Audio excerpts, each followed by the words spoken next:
Bonsoir tout le monde. Donc c'est avec grand plaisir qu'on se retrouve pour un cycle qui a déjà été préparé progressivement au fur et à mesure qu'on voyait des philosophes, puisque chacun avait son petit mot à dire sur ce thème, mais cette fois-ci on va le reprendre systématiquement et globalement, donc le thème de la liberté et du déterminisme, qui est un thème évidemment central dans toute philosophie. Et bien sûr, on va commencer par se demander de quelle liberté on parle quand on se situe au niveau de la philosophie. Puisque la liberté, comme on l'a vu avec le mot d'introduction, est utilisée dans toutes sortes de domaines et pour dire des significations bien différentes. Mais en fait, ce qu'on peut remarquer, c'est que la liberté, quel que soit l'usage qu'on en fait, est toujours opposée à la contrainte. Donc on peut déjà préciser chaque fois de quelle liberté on parle en sachant à quelle contrainte elle s'oppose. Et donc on aura bien sûr des libertés politiques et sociales qui vont s'opposer à des obligations, à des contraintes ou à des interdictions politiques ou sociales. C'était le cas de l'annonce faite tout à l'heure, il s'agissait des libertés politiques, donc c'est bien sûr des libertés contre un pouvoir ou une domination contraignant. L'extrême, disons, opposition à la liberté politique et sociale étant l'esclavage, puisque dans le cas de l'esclavage, on a une contrainte absolue sur les corps et une contrainte absolue du point de vue légal, une contrainte à la fois physique et légale sur l'ensemble d'une personne. Par ailleurs, on parle aussi de liberté dans un sens plutôt naturel. Donc, qu'est-ce qu'il nous est, quelle liberté avons-nous naturellement étant donné notre espèce? Et donc, par exemple, on a la liberté de courir, mais pas celle de voler. Bon, ça aussi, c'est une certaine contrainte qui est exercée sur une espèce et qui ne permet pas de faire n'importe quoi aux membres de cette espèce. Bon, bien sûr, ce n'est pas de toutes ces libertés-là qu'on va parler, ni de celles, disons, circonstancielles. Est-ce que j'ai la liberté de m'interrompre pour sortir maintenant? Est-ce que j'ai la liberté de changer de vie? Est-ce que j'ai la liberté... Bon. Tout cet ensemble de libertés opposées à des contraintes, en fait... sont liés au sens philosophique, mais d'une manière plus ou moins lâche. Le sens philosophique, c'est vraiment celui qui s'oppose à la contrainte déterministe. Et cette contrainte déterministe, quelle est-elle? C'est l'hypothèse selon laquelle, chaque fois que nous avons l'impression de faire des choix, de prendre des décisions, et donc d'agir selon notre propre volonté, en fait, ce choix, cette volonté serait des illusions, parce qu'en réalité, toutes nos actions seraient entièrement seraient uniquement et exclusivement le résultat de toutes sortes d'influences qui nous déterminent, à la fois des influences naturelles, c'est-à-dire tout ce qui nous constitue physiquement, et des influences sociales, tout ce qui nous a formés culturellement, qui formeraient en fait le tout de notre personnalité. Donc, au fur et à mesure de notre histoire, ça se construirait de telle manière qu'en fait, il ne reste aucun espace qui soit vraiment celui d'une décision qui dépende vraiment de nous. Donc ça, c'est l'hypothèse déterministe qui surgit très très tôt, dès le début des philosophies. Et ici, je vais me limiter à la philosophie dite occidentale, étant donné, comme vous le savez, que je connais très peu tout ce qui est indien ou chinois, je m'en occuperai pas. Question de compétences. Et donc, la liberté, en somme, dans ce contexte, elle sera définie principalement par deux critères. Le critère du choix entre des possibles. Donc, il faut qu'il y ait plusieurs possibilités pour qu'il y ait un choix.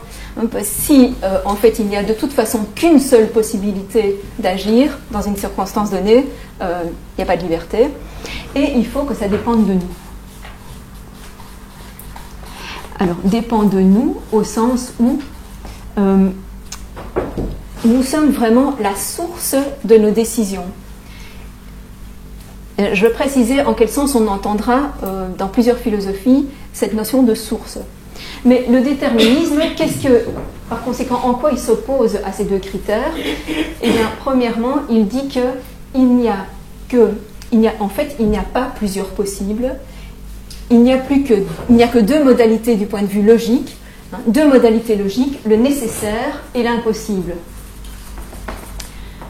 Ou bien un événement, une chose est nécessaire, ou bien elle est impossible. Et tout ce qui est réalisé, donc tout ce qui est existant, tout ce qui s'est effectivement produit, est nécessaire. Donc le nécessaire se confond avec l'existant, ou le réalisé, et tout ce qui n'est pas réalisé, ou ne sera pas réalisé dans le futur, est tout simplement impossible. L'impossible se confond avec le non-existant. Il y a deux modalités du point de vue du nécessitarisme déterministe. Et par ailleurs, il y a une négation du fait que nos actions dépendent de nous, parce que précisément, selon cette théorie, nous ne sommes pas la source de nos actions. Pourquoi est-ce que nous n'en sommes pas la source? Parce qu'en réalité, il n'y a pas de cause ultime, de première cause de nos actions. Dans tout enchaînement de cause à effet, on peut remonter toujours à une source antérieure. Donc quand on dira pour quelle raison est-ce que j'ai agi d'une façon et pas d'une autre, si on me demande pourquoi, je donnerai des raisons, mais qui devront remonter à d'autres raisons, c'est-à-dire j'ai été éduqué de cette manière-là, j'ai cette habitude-là, ou on m'a formé pour penser de cette façon-là. Et pourquoi est-ce qu'on l'a fait comme ça? Mais c'est parce que je suis née dans tel milieu, dans telle famille, parce que j'ai eu telle formation, tel d'enseignement. Et donc chaque fois, on va remonter à des causes extérieures à l'individu qui sont censées l'avoir entièrement constitué, de telle façon que tout ce qui vient de lui, en réalité, ne fait que passer par lui. Vous voyez, il n'est qu'un maillon dans cette chaîne de cause à effet, avec toute une série de causes en amont, de causes antérieures qui l'ont constitué, et puis toute une série d'effets dont il est, lui, non pas la source, mais simplement un lieu de passage. Donc, on passe de causes extérieures à des effets extérieurs aussi, et l'intériorité n'est qu'un maillon, n'est qu'un passage. Donc on n'est pas la source de nos actions. Par opposition à ça, les tenants de la liberté vont défendre le fait que, au contraire, il existe plusieurs modalités donc d'existence, des modalités d'existence des états de choses ou des choses. Et donc on a la modalité du possible qui se définit comment? Eh bien comme ce qui peut être ou ne pas être. Donc ce qui est ouvert, ça peut être, ça peut ne pas être. Ou bien un fait peut se produire ou peut ne pas se produire. Et aussi bien dans le passé, le présent ou l'avenir. Donc, on peut dire que du passé, il y a des faits qui se sont effectivement produits et bien entendu, on ne va pas les refaire, enfin plus exactement, on va les défaire et les refaire autrement. Mais au moment où ils se sont produits, ils auraient pu se produire autrement. Et on dira pareil pour le futur. Le futur n'est pas encore fixé. Plusieurs choses peuvent se produire ou les événements peuvent se produire de manière multiple, qui ne sont pas encore déterminés. Donc c'est ce qui peut ou non être. Ou non, donc se produire d'une certaine façon. À côté de ça, on a l'existant. Et l'existant, c'est simplement ce qui est réalisé. Mais ce qui est réalisé n'est pas nécessairement réalisé justement par nécessité. On distingue de l'existant la troisième modalité qui est le nécessaire. Et seul le nécessaire ne peut pas être autrement. Donc le nécessaire se définit comme ce qui ne peut pas être autrement.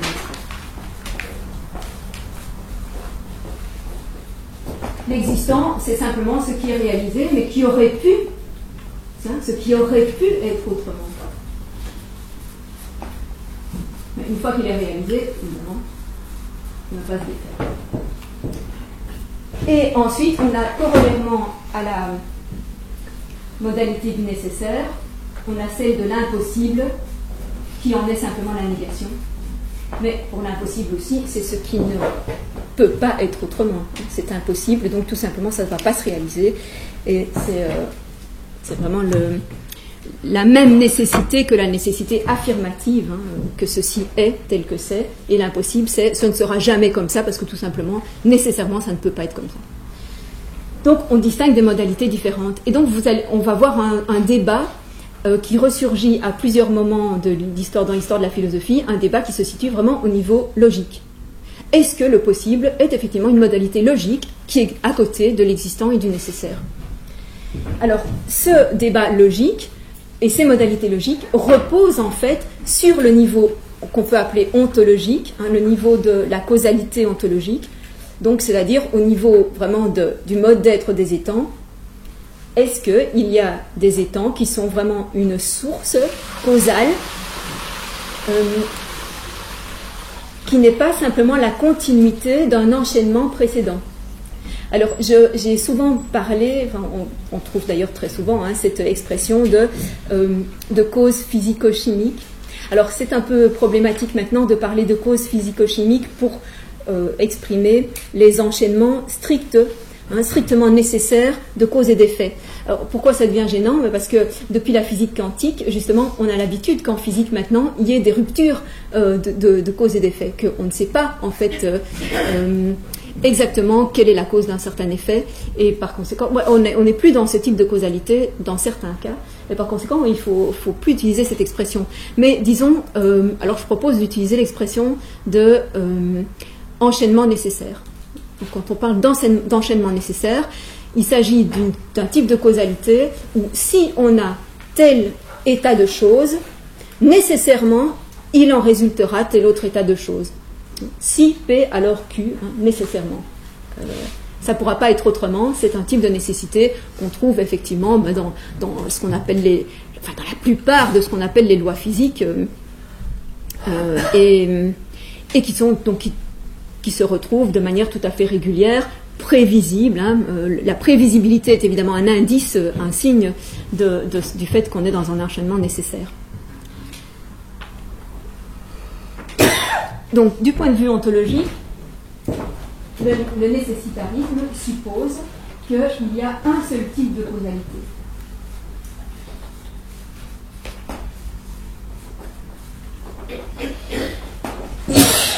Comme il y a un seul type de causalité, tout ce que nous faisons, chaque fois que nous posons une action qui nous semble délibérée, volontaire, décidée, en fait, dépend quand même de toutes ces causes qui se sont ajoutées les unes aux autres, qui se sont enchaînées les unes les autres et qui agissent toujours de la même façon.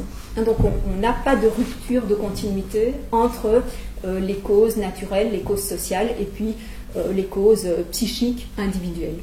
C'est toujours le même type de causalité, c'est une continuité. Alors que si on défend la thèse de la liberté, en fait, on défend nécessairement, du point de vue de la cause, qu'il y a plusieurs types de causalité. Plusieurs ou au minimum deux. Au minimum deux, c'est-à-dire qu'on pense que, en tout cas, certaines actions humaines, on ne dira pas toutes, mais certaines actions humaines supposent une rupture de causalité et un autre type de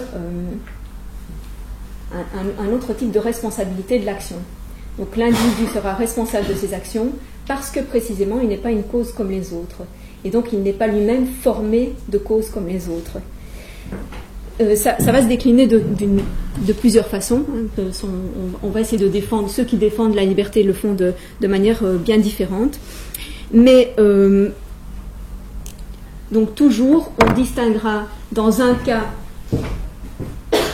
une prévisibilité totale, et dans ce cas-ci, une prévisibilité seulement pour certains phénomènes, et pour les phénomènes humains, décisionnels, volontaires, on dira qu'il n'y a pas de prévisibilité, ni de droit, ni de fait. Parce que on pourrait dire que dans le cas du déterminisme, il y a une prévisibilité de droit ou de principe, tout est en principe prévisible. Si on connaît un état initial d'un système, on peut connaître tous ses états suivants. Donc c'est une prévisibilité de fait, mais on pourrait dire de droit, mais elle ne deviendra jamais prévisible en fait, en réalité, effectivement, parce qu'il faudrait un entendement infini pour connaître tous les éléments nécessaires qui vont entrer en jeu, tous les facteurs qui peuvent influencer le résultat final. Et donc, bien entendu, cette fiction, elle a été pensée d'abord dans un cadre théologique. On a attribué à Dieu cet entendement infini, et donc on a dit que pour Dieu, en tout cas, tout est prévisible et de droit et de fait. Après, on a pu utiliser encore cet entendement infini comme simplement une fiction, pour distinguer ce qui était prévisible seulement de droit ou aussi de fait, en disant, mais s'il existait un entendement infini, on dirait maintenant, s'il existe un ordinateur infiniment puissant, avec une puissance de calcul infinie, eh bien, effectivement, il suffirait d'entrer toutes les coordonnées de départ et il pourrait calculer tout l'avenir de l'univers. Mais, tandis que dans cette position-ci, on dit qu'il y a une imprévisibilité de principe. C'est-à-dire que par principe, il y a des actions qui sont imprévisibles parce que justement, elles ne résultent pas des états initiaux, des états précédents. Donc il faut qu'il y ait une rupture, que toutes les étapes précédentes, à un moment, soient arrêtées et qu'on prenne un nouveau départ. Donc l'idée de l'individu libre, de l'action libre d'un individu, c'est qu'il est vraiment le point de départ de certaines actions. Il y a des points de départ, on peut dire absolus, qui n'ont pas été en tant que tels directement causés. Alors à ce moment-là, on parlera de toutes les influences qui néanmoins, bien entendu, constituent l'individu. Personne ne remet ça en question. Donc de toutes les influences qui l'ont constitué, on dira qu'elles sont bien des conditions pour ces actions. S'il n'avait pas ce corps-là, cette formation-là, cette culture-là, il n'agirait pas comme ça, c'est bien clair. Mais ce sont des conditions nécessaires mais non suffisantes. Et ces conditions-là n'épuisent pas l'explication des actions de l'individu. Et donc, on parlera plutôt de conditions que de causes aussi. On ne dira pas cause parce que ce n'est pas ce qui explique totalement les faits. Donc voilà les deux grands, les deux grands champs, les deux grands types de positions, avec plusieurs variantes dans chacun d'eux, qu'on va voir au fur et à mesure, avec une visée d'exhaustivité. Non pas alors évidemment d'exhaustivité pour tout le panorama de la philosophie, tous les courants philosophiques, on ne peut pas passer par tous, mais d'exhaustivité en tout cas des arguments qui ont été avancés dans les deux parties.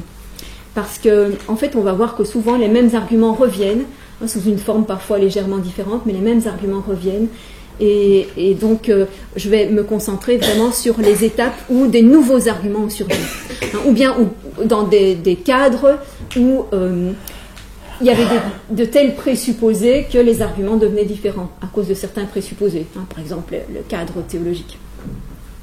Donc pas plus de on va pas pouvoir passer en revue l'ensemble de la philosophie en dehors donc de ces grandes étapes qui auront nécessairement du coup quelque chose aussi d'arbitraire, et donc vous pourrez éventuellement demander des compléments, tout ça sera éventuellement ajustable.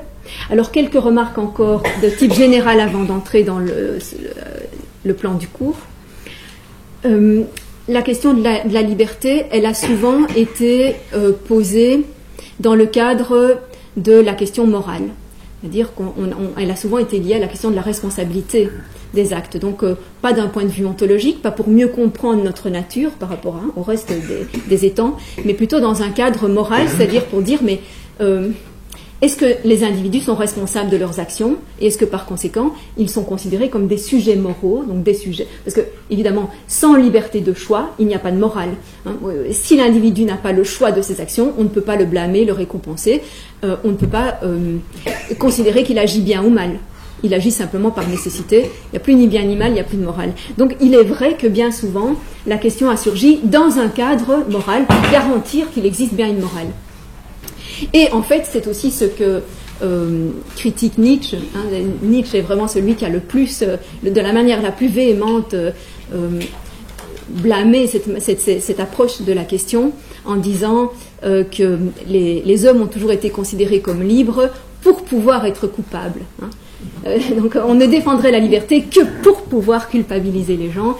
Et il dit donc, alors la suite de la phrase, c'est aussi « Partout où l'on cherche des responsabilités, c'est généralement l'instinct de punir et de juger qui est à l'œuvre. » Alors il n'a pas tout à fait tort dans certains cas, mais c'est pas... tout de même, ça ne suffit pas, c'est un peu court. Et notamment, alors dans le cadre du christianisme, la question du libre arbitre, puisque l'expression libre arbitre est apparue chez saint Augustin, vraiment c'est dans le cadre chrétien, c'est en fait le libre jugement de la volonté, liberum arbitrium voluntatis, libre jugement de la volonté. Donc le libre arbitre chrétien, en fait il est apparu principalement dans deux questions qui étaient vraiment typiquement des questions théologiques, c'est la question de l'origine du mal et la question de la grâce. Donc, question de l'origine du mal, on ne pouvait pas évidemment attribuer l'origine du mal à Dieu, il ne pouvait pas avoir inventé le mal puisqu'il est tout bon. On pouvait pas non plus, on ne voulait pas non plus poser un principe de mal aussi puissant que Dieu, parce qu'alors on serait dans une théorie manichéiste, manichéiste avec deux principes opposés et qui ont le même statut, la même puissance. Alors ça, c'était pas possible dans ce cadre. Et par conséquent, donc on a attribué le mal à l'homme. Et à l'homme en tant que, justement, il échappe à son créateur, en tant que Dieu a créé l'homme libre, et c'est presque libre pour faire le mal. Enfin, l'homme a été créé libre pour devoir choisir entre le bien et le mal. Et donc, Dieu ne pouvait pas à ce moment-là le contraindre à agir toujours bien, parce qu'on pourrait se dire, tout de même, il aurait pu créer les choses de telle manière qu'il y ait du bien, mais non, il voulait l'homme à son image, puisque lui-même était libre, il a fait l'homme libre. Bon, c'est un des arguments.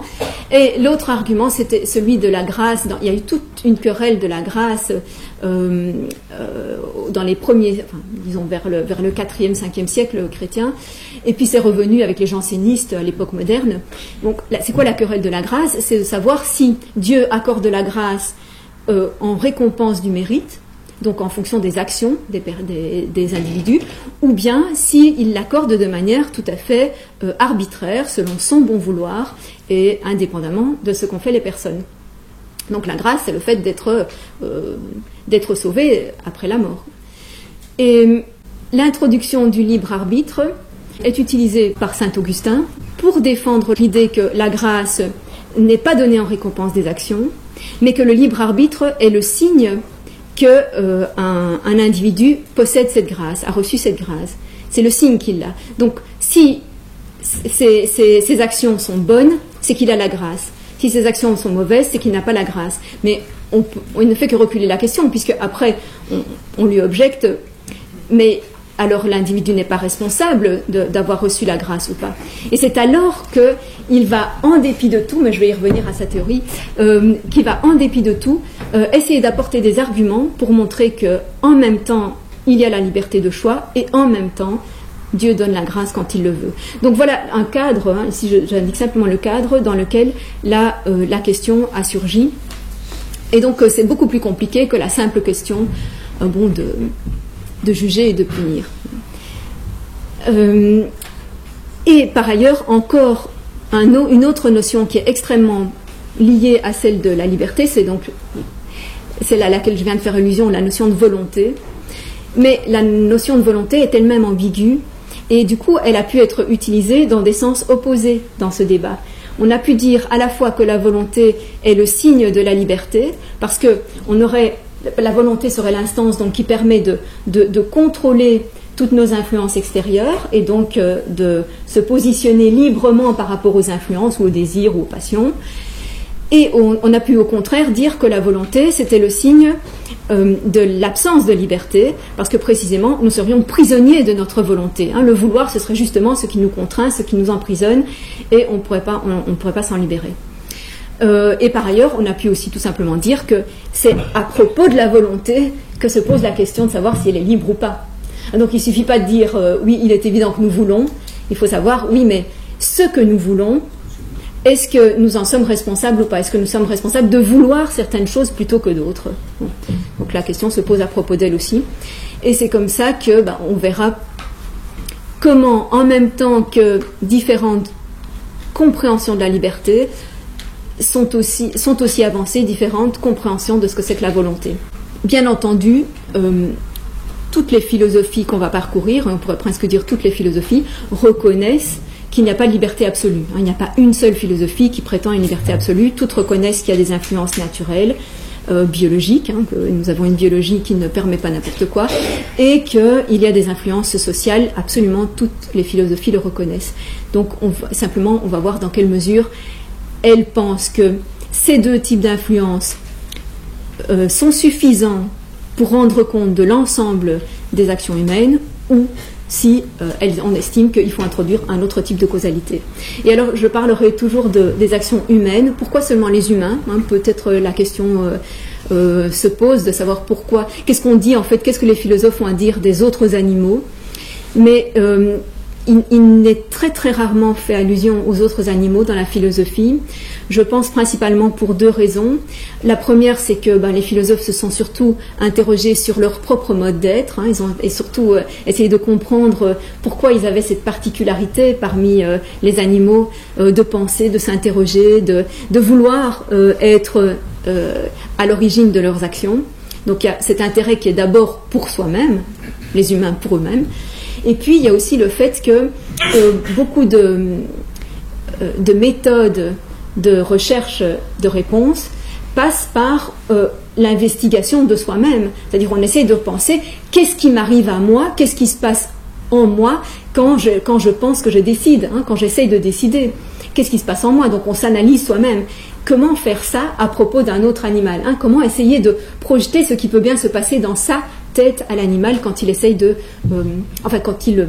quand il agit.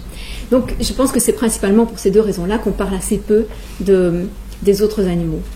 À part le fait qu'à certaines époques, il y a comme une évidence sur le partage homme-animal. Ça, c'est les époques où il y a une transcendance forte, une raison transcendante forte pour dire que l'homme est tout à fait une exception dans le reste de la création, et c'est bien sûr plutôt dans les contextes théologiques. Là, la question n'a même pas besoin de se poser, puisque je veux dire, il est clair d'après le dogme religieux que l'homme est fait de manière entièrement différente. Mais quand on n'est pas dans ce contexte, on peut dire la question aurait pu se poser. On pourrait penser qu'il y a une sorte de continuum, des degrés divers, par exemple, en fonction de l'endroit du règne animal où on se trouve. Mais bon, on aura assez peu d'indications dans ce sens. Alors, voilà le plan. Voilà le plan de l'ensemble des chapitres qu'on va voir. Donc, le premier chapitre qu'on va commencer tout de suite, c'est, je l'ai intitulé « La liberté dans les brèches de la nécessité ». Donc, ça veut bien dire que la nécessité l'emporte avec une écrasante majorité sur les événements de l'univers en général, mais qu'il y a quelques brèches où peut s'introduire quelque chose comme une liberté, et ça on va trouver chez Platon et Aristote. Et en même temps, c'est bien de commencer par Platon et Aristote parce que eux, ils ont vraiment défriché le terrain conceptuel, ils ont vraiment éclairci certaines notions, et puis ils sont à l'origine de plusieurs des arguments qui seront repris à différents moments par la suite. Deuxième chapitre, première affirmation d'un déterminisme intégral, c'est chez les stoïciens. Et en même temps, compatibilisme. Alors ça, c'est tout à fait étonnant. Et donc là, on va essayer de vraiment examiner chacun des arguments qui sont avancés. Comment est-ce qu'on peut dire en même temps, comme ils l'ont fait, que tout est déterminé et nécessaire, et que pourtant, les individus sont responsables de certaines de leurs actions. Donc il y a un compatibilisme. On essaye de rendre la responsabilité compatible avec le déterminisme, ce qui à première vue est complètement contradictoire, évidemment. Donc, comment ils vont le présenter. Et ce qui est tout à fait étonnant aussi, c'est que cette tentative de compatibilisme se retrouve à l'époque contemporaine dans la tradition dite analytique, disons tradition de langue anglaise en général, qui est une tradition bien différente de la philosophie française ou allemande à cause de ses références historiques. C'est-à-dire que la philosophie analytique, premièrement, va chercher son patrimoine philosophique, surtout dans la philosophie du XVIIe siècle anglaise, donc Hobbes, Locke, Hume, Berkeley. Et puis ensuite, elle se reforme et devient vraiment analytique au début du XXe siècle en se concentrant sur l'analyse logique et l'analyse du langage, d'où le mot analytique, analyse logique, analyse du langage, et elle examine les questions philosophiques principalement par ce biais-là. Mais elle prend beaucoup comme champ d'investigation les questions éthiques. Donc elle se concentre beaucoup sur les questions éthiques, auxquelles donc elle applique cette méthode d'analyse logique, et avec ses références, donc disons, surtout aux philosophes anglais du XVIIe siècle. Donc voilà pourquoi elle est si différente en fait de la philosophie contemporaine, disons plutôt francophone ou allemande, qui elle a pour référence plutôt les philosophies du XVIIe, XVIIIe, XIXe, français ou allemand, bien sûr, qui sont bien différentes. Enfin, bref, en tout cas, dans ce débat, il y a un débat extrêmement fourni en éthique dans ce cadre anglo-saxon, avec des arguments assez comparables à ceux des stoïciens, donc, et une tentative de compatibilisme. Alors ensuite, le troisième chapitre, ce sera la liberté fondée sur une transcendance. Donc là, bien sûr, on a la liberté chrétienne, hein, dans le cadre théologique chrétien, et puis d'une toute autre façon, hein, bien différente, la liberté nouménale kantienne. Donc nouménale, la liberté n'est pas un phénomène, c'est un noumène, donc ça veut dire que c'est quelque chose qui peut être pensé seulement, mais qu'on ne peut pas constater par expérience. Alors Kant n'est pas un naïf, hein, il ne pense pas que la liberté est une évidence, il ne pense pas qu'elle se constate simplement par l'expérience en observant les conduites, les comportements des personnes. Il ne pense pas que ça suffit pour dire « Ah voilà, ça c'est un comportement libre ». Il pense seulement qu'il faut la penser et la poser, hein, comme une idée. Il faut avoir cette idée en tête pour pouvoir agir moralement. Donc là, on a bien un cadre de nécessité morale. Hein. On veut garantir la morale et on se dit, bah, pour que l'homme soit un être moral, il faut poser qu'il est libre. Mais c'est une position, c'est une thèse. Donc c'est pour ça qu'elle est nouménale, elle est juste pensée. Donc c'est vraiment une théorie très originale, celle de Kant, mais qui a eu beaucoup d'influence, hein, qui a eu énormément d'influence et qui en a toujours. Et elle suppose... non, elle n'a pas nécessairement besoin de Dieu, c'est pas, même si Kant par ailleurs est croyant et a recours à Dieu pour d'autres choses, mais cette conception-là de la liberté n'a pas nécessairement besoin de ça, mais elle a quand même besoin d'une distinction de nature ou de modalité d'être entre le corps ou l'homme phénoménal, le corps, l'homme matériel, et puis l'âme. Hein, donc on a besoin d'un dualisme. Hein. Il faut qu'il y ait une âme, ou disons, ou quelque chose du moins dans notre âme qui soit affranchi des lois de la matière. Hein, donc il y a une nécessité d'avoir un dualisme corps-âme. Alors quel que soit ce qu'on met dans âme, mais on peut dire aussi corps-esprit, et plus tard on verra aussi un dualisme corps-conscience. Hein, il y aura de nouveau dans des philosophies pas du tout transcendantes et pas du tout religieuses, une exception faite pour la conscience. Donc, c'est un peu la même démarche, même ici, avec des variations importantes. Donc d'abord, chronologiquement, on a un retour du déterminisme intégral là, je me suis trompée, j'ai mis 19e, c'est 18e, bien sûr.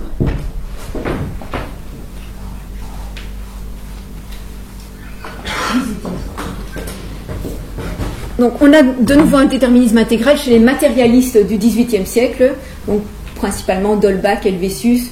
Diderot est un peu plus réticent, quoique il affirme bien clairement dans certains passages le déterminisme intégral. Mais pas sans morale, il y a une morale chez eux, une morale sociale, immanente, utilitariste, mais sans responsabilité. Alors ça c'est de nouveau une sorte de contradiction, hein, donc qu'ils arrivent à défendre de manière assez convaincante. J'anticipe pas trop. On y a déjà fait allusion lors du cycle sur le 18e, mais là on va voir évidemment comment ça s'inscrit dans toute l'histoire argumentative de cette question. Alors 5e chapitre, la liberté fondée sur des conditions ontologiques. Jusqu'ici on a pu défendre la liberté d'une manière qui ne posait pas nécessairement qu'il y a un certain mode d'être différent pour l'être libre et pour l'être non libre. Ou du moins, cette fondation n'était pas faite de manière tout à fait explicite, hein, en ayant conscience qu'elle était nécessaire. Et que tant qu'on n'aurait pas montré la fondation ontologique, on ne pourrait pas défendre cette position avec persuasion, être persuasif. Donc il y a en tout cas 3 grandes manières, peut-être plus, mais en tout cas moi j'en ai repéré 3 grandes manières de trouver une condition ontologique, une fondation ontologique de la liberté. La première, on la trouve déjà chez les épicuriens, c'est la rupture de causalité qui se trouve au niveau même des éléments qui composent l'ensemble de l'univers. Les atomes eux-mêmes, hein, comme vous le savez, dévient à un certain moment de leur course, et cette déviation, ce clinamen en latin, a lieu sans aucune raison, à un moment totalement indéterminé, sans qu'on puisse en donner aucune cause. Et donc il y a une rupture de causalité, parce que la cause pour laquelle il tombe tout droit elle est bien explicable, c'est une cause physique, naturelle, nécessaire, mais la cause pour laquelle il dévie, il n'y en a pas. Donc là, on a une rupture de causalité dans les éléments. Et ça leur sert d'argument pour dire que du coup, cette indétermination peut se trouver aussi aux autres niveaux. Mais remarquez la faiblesse quand même de l'argument, parce que s'il y a indétermination dans les éléments, enfin à certains moments dans les éléments composants, pourquoi est-ce que pour autant il y aurait indétermination dans le composé? Et la question se repose évidemment avec la physique quantique. Vous trouvez, il y a une indétermination qui surgit là au niveau quantique, mais en quoi est-ce que ça peut servir d'argument pour dire qu'il y a une indétermination au niveau plus macroscopique? Il n'y a absolument aucune certitude à ce propos sur le rapport entre la causalité, enfin à l'œuvre, ou l'indéterminisme à l'œuvre au niveau quantique, et puis ce qui serait quand même néanmoins une physique totalement déterministe aux autres niveaux.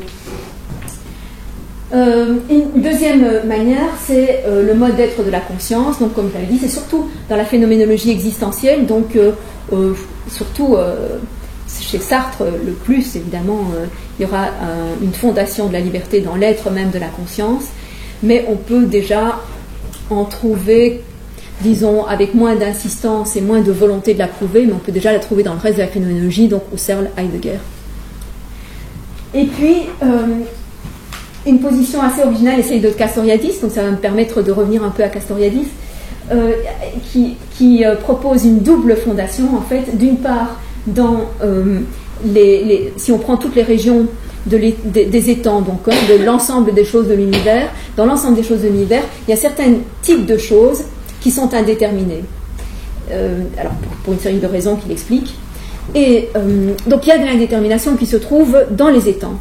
Et par ailleurs, dans le sujet agissant, dans nous en tant que conscience agissante, nous avons aussi une instance qui est en rupture avec toutes les autres causalités. C'est ce qu'il appelle l'imaginaire radical. Donc c'est une instance qui est absolument créatrice et qui n'est absolument, dont les actions ne peuvent pas être réduites aux causalités qui ont agi sur elles. Donc là, on a vraiment une condition, à la fois une condition objective, dans le monde, il y a de l'indétermination, et une condition subjective, dans le sujet, il y a une capacité de, comme je le disais, être la source, à reprendre à zéro, être un point de départ pour quelque chose de tout à fait nouveau. Et donc, bien entendu, tout ça doit être argumenté. Alors, 6e chapitre, dépendance ou interdépendance des libertés ontologiques et politiques. Il y a un lien, évidemment, malgré tout. On va retrouver ce lien. Chez certains, c'est implicite, mais chez d'autres, c'est développé, bien argumenté, la manière dont la liberté politique est en rapport avec la liberté donc dite ontologique, celle que je viens de présenter, donc liberté d'un certain principe d'action en nous. Et notamment, alors, je vais aller chercher Bakounine. Donc Bakounine, qui est un théoricien révolutionnaire du 19e siècle, qui a, bon, en tant que théoricien révolutionnaire et révolutionnaire actif d'ailleurs lui-même, il voulait forcément défendre la liberté au sens politique du terme, mais en même temps, il donnait comme condition, alors il a une formation philosophique, et il donnait comme condition à cette possibilité de révolte et de révolution une certaine faculté humaine, alors qu'il appelait d'abord l'esprit de révolte, mais qu'il faisait remonter en fait à une capacité qui est aussi cette capacité ontologique, c'est la capacité de se détacher, de prendre du recul, de la distance par rapport au présent qui est donné. Donc il y a des choses qui nous sont données, qui sont présentes, qui sont existantes, et nous avons la capacité de nous en détacher, c'est-à-dire de imaginer autre chose que le donné, autre chose que le présent, que le réalisé. Et donc cette capacité nous permet à la fois d'être libre au sens ontologique, c'est-à-dire d'avoir des actions qui ne sont pas immédiatement données par le passé et le présent, par le présent comme résultat du passé, et ça nous permet en même temps d'avoir un imaginaire révolutionnaire, imaginer autre chose politiquement. Donc ça, c'est une interdépendance intéressante. Et puis, alors, un tout petit mot sur Hannah Arendt, parce qu'elle a une conception très particulière de l'histoire du surgissement de la liberté politique et de la liberté ontologique. Enfin, elle a une position très inhabituelle sur le rapport entre les deux. Donc j'en dirai un petit mot aussi à ce moment-là. Et alors on va avoir une séance supplémentaire qui n'était pas prévue au départ et qui sera donnée non par moi mais par une jeune philosophe qui s'appelle Sarah Mansouri, qui est en train de faire une thèse sur Kant et Fichte et justement sur la question de la liberté chez eux et en particulier l'éducation à la liberté. Donc comment en fait la liberté n'est pas quelque chose qu'on possède d'emblée spontanément et naturellement, mais comment en fait c'est le fruit et l'aboutissement de toute une éducation qui doit être dirigée vers ça. Donc toute cette réflexion sur comment on mène en fait un jeune à la liberté ou comment on rate justement cette élévation vers la liberté. Donc ça sera un complément vraiment intéressant, en particulier à ce chapitre-ci, puisque ça s'inscrit dans la continuité de Kant. Voilà le plan. Et donc pour tout de suite, là on commence tout de suite avec Platon. Platon, donc, qui n'a pas proposé une théorie vraiment explicite de la question, donc il n'a pas dit voilà je me pose cette question et je vais essayer d'argumenter dans un sens et dans l'autre. C'est plutôt qu'il faut reconstituer dans différents passages ce qui est sa position, mais une fois qu'on la reconstitue, on voit qu'elle est quand même assez complète, même si elle n'est pas donc affrontée de manière très technique ni très systématique. Et elle est intéressante au moins à deux titres. D'une manière parce qu'elle est à l'origine de beaucoup de choses qui se retrouvent après et qui sont passées dans le sens commun, de beaucoup d'impressions qui sont passées dans le sens commun à propos de la liberté, et puis aussi parce qu'elle est d'emblée liée à la question politique. Bon, chez Platon, il y a toujours un rapport étroit entre ontologie et politique, et l'œuvre qui est la plus emblématique de cette interconnexion, c'est la République. Donc c'est dans la République qu'on va trouver la plupart des renseignements à propos de la liberté. Mais attention, donc comme je l'ai mis, c'est vraiment dans les brèches de la nécessité. On commence plutôt par de très fortes contraintes, et puis seulement on va dégager un petit élément de liberté.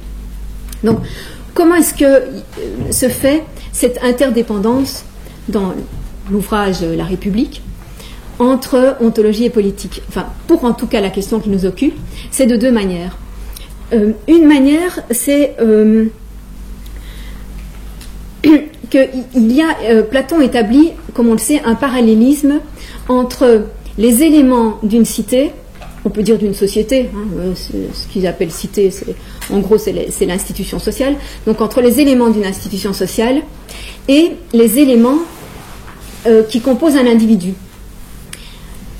Et de ce parallélisme va naître une certaine notion de la justice et de l'autonomie.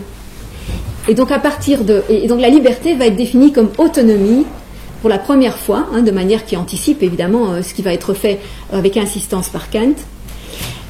Et en même temps, il va évacuer des fausses conceptions de la liberté, à la fois politique et individuelle. Donc ça, c'est une première interdépendance. Et l'autre, c'est le fait qu'il y a une influence réciproque entre le type de régime sous lequel on vit et le type d'individus qui sont formés par ce régime. Donc les individus sont formés par le régime. Donc on ne trouvera pas les mêmes individus dans un royaume et dans une démocratie ou dans une tyrannie. Le régime forme les individus.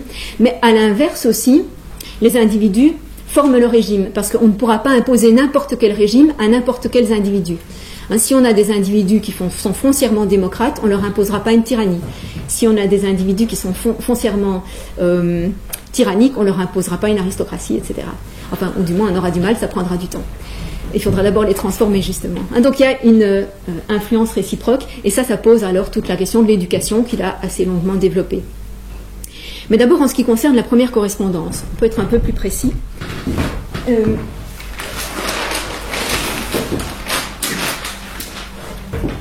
On a quand Platon parle de l'âme d'un individu, et ce sera pareil, disons, chez Aristote et chez la plupart des Grecs de l'époque classique, quand on parle de l'âme d'un individu, on veut dire par là l'ensemble de toutes les fonctions de son corps. Donc c'est pas quelque chose qui est une entité séparée et séparable, du moins pas toujours, mais c'est tout ce dont on a conscience en tant qu'individu ayant un corps.